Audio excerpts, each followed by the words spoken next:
Hi, magandang araw sa inyong lahat. Welcome ulit kayo dito sa channel ko.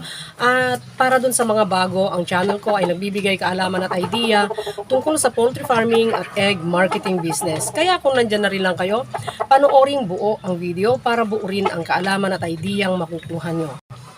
Ngayong araw na to, ang topic naman natin ay tungkol sa mga causes ng lameness or pamimilay ng mga manok. Akala lang ng iba, tuwing mamimilay ang manok ay kulang sa calcium. Pero may mga iba't ibang dahilan ng pamimilay nila. Kagaya ng una, sa sakit, Marek's disease halimbawa. Yung Marek's disease, affected kasi ang brain at saka nerves, kaya napipilayan yung manok, namimilay, no? At yung age na naaapektuhan nun ay 6 to 30 weeks doon sa ibang reference. Pero doon sa ibang reference naman ay 12 weeks to 25 weeks. Pero pwede mong i-consider pareho yon. Kasi nandun pa rin naman sa bracket, no? Yan. At ang isa pa, no, yung cage layer fatigue. Kung hindi nyo pa napapanood pala, no, yung isang video ko, meron akong ginawang video nun about cage layer fatigue. Ang isa pang cause ng lameness or pamimilay ay yung bamboo foot. Lalo na dun sa mga nakalagay sa battery cages na mga manok, yun yung mga prone sa bamboo foot. Yung bamboo foot, yun yung parang namamaga yung talampakan nila, no? Yung pag makikita nyo minsan, no, yung talampakan nila may bukol, tapos merong hiwa, yung may sugat, no? Yun, masakit para sa kanila yon. So, mapipilitan silang magpipilay. Kasi pag iaapak nila, masakit yun, no? Bukol at saka may sugat. So, baka malamang may infection pa. So, mapipilay talaga sila. Meron din yung isang cause na pinakalaging laging yun ang tinitingnan ng mga farmers, no? Yung nutritional cause or nutritional reason kung bakit nagkakaroon ng pilay yung mga manok. Yun yung calcium deficiency, na iniisip lagi ng mga pag nakita nila, ay kulang sa calcium tong manok ko. Ganon. Pero alam nyo ba na kahit vitamin D3, kung kulang din yung supplement ng na naibibigay dun sa mga manok, no, din cause ng din yon, pilay. Kasi yung vitamin D3, katulong talaga yon ng calcium yon para mapatigas ang buto at mapatigas ang shell ng itlog. At isa pa, yung kagaya ng yung phosphorus.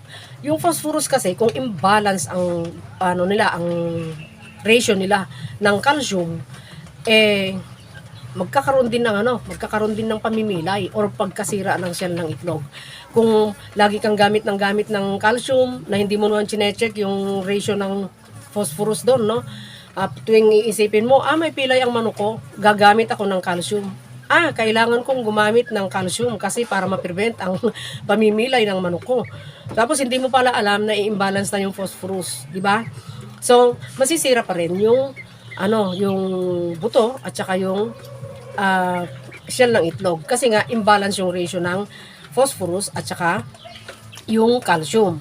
Isa pang cause ng lameness ng mga manok ay yung ectoparasite kagaya ng scaly leg mite. Yung scaly leg mite, sumisiksik yan sa kaliskis ng mga paa nila. Di ba yung paa ng manok makaliskis? So ibig sabihin, yung mite na yon, binobore niya yung sarili niya doon sa pagitan ng mga kaliskis. Pag marami sila at hindi naaampat or hindi naaagapan, very itchy yan, no? Makati. Kasi mga pino yun, hindi mo makikita, microscopic ang mga yon. So, ngayon, pag marami, magkakaroon ngayon ng damage doon sa scale nila. So, possible na magkaroon ng infection. Ngayon, syempre, anong tendency nun? Mamimilay ang manok. Kung may alam pa kayong ibang cause ng lameness or pamimilay sa mga manok, pwede kayong mag-comment. Huwag nyo laging iisipin na napilay ang manok nyo dahil sa calcium deficiency.